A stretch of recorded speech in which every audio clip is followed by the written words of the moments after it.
Assalamualaikum warahmatullahi wabarakatuh. Pak Arnas yang saya hormati. Em, Perkenalkan lagi, nama saya Teddy Ferdino dengan NPM 1906379131. Nah, saya dari kelompok 14, yaitu teman saya bersama Gavin sama Raja.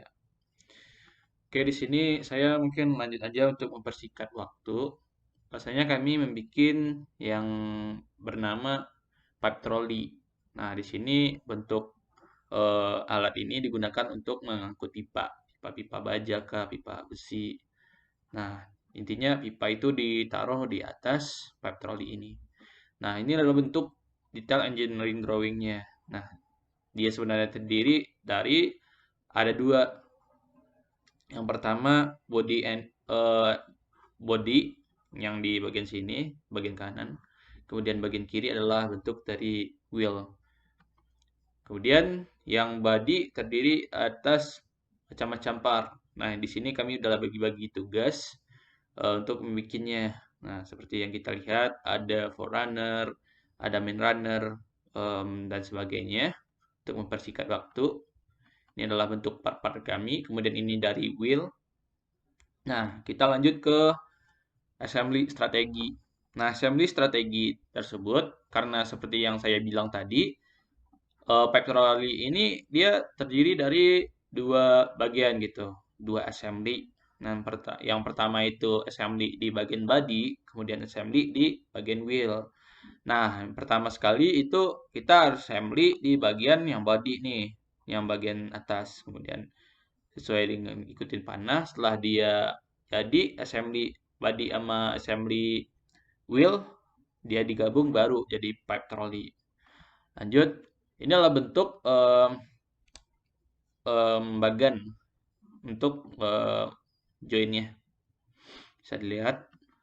Kemudian untuk assembly body seperti yang sudah dibilang tadi, maksudnya kita assembly. Nah, di sini saya tidak memakai bentuk exploded karena keterbatasan kemampuan saya dan keterbatasan waktu juga. Nah, di sini saya ngeblok aja. Nah, di sini ada main runner nih. Main runner yang di bagian balik yang paling pertama. Kemudian dia digabung dengan forerunner yang di tengah. Selanjutnya di bagian sini dia digabung dengan end plates. End plate ini ada 4 untuk nutup bagian depannya nih, bagian depan di yang posisi ketiga. Setelah dia ditutup dengan end plates, nah, kalau kita perhatikan di sini ada lubang di mana ini akan diisi oleh M10 sama nut. Kemudian terakhir dikasih um, lifting lug, yaitu gunanya untuk dikasih rantai.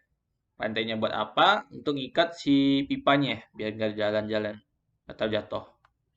Nah, selanjutnya ini assembly dari wheel. Wheel assembly yang pertama itu kita di bagian yang intinya, yaitu bagian depan. Kita join dulu part yang ini. Kemudian dia membentuk seperti kotak nih yang di tengah. Mohon maaf saya lupa bagian nama partnya ya.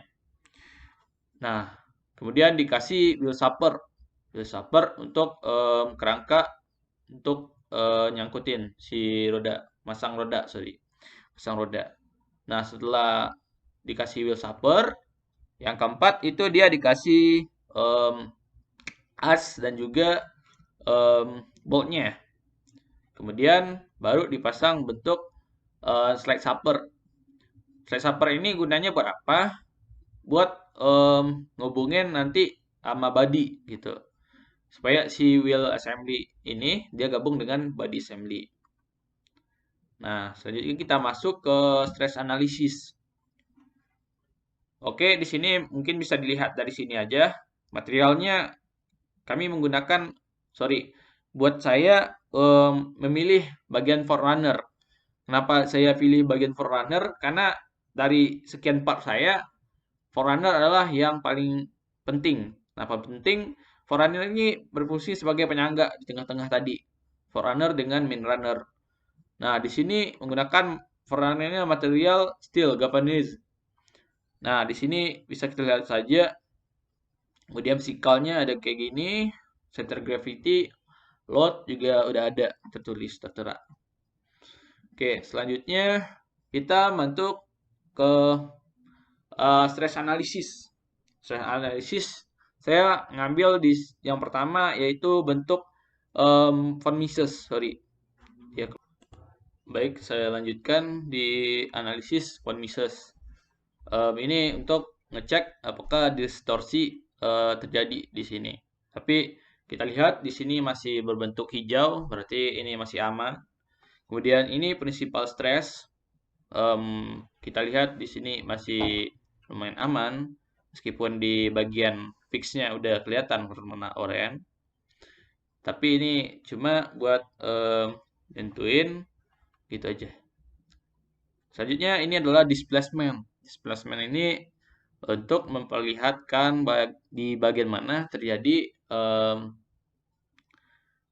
perubahan dari benda itu sendiri. Nah, di sini kita lihat di bagian tengah ini yang merah karena ini tepat di bagian force yang diberikan. Kemudian safety factor. Safety factor digunakan untuk mengetahui apakah beban dengan materialnya sanggup menahan beban. Nah, ini sekarang kita lihat di sini masih biru. Nah, safety faktornya sangat aman, kategori sangat aman. Namun, jika lotnya diberikan lebih daripada yang saya berikan ini, nanti bakal jadi warnanya bakal berubah, terutama di bagian fix sama di bagian force-nya ini sendiri. Oke, terima kasih. Wassalamualaikum warahmatullahi wabarakatuh.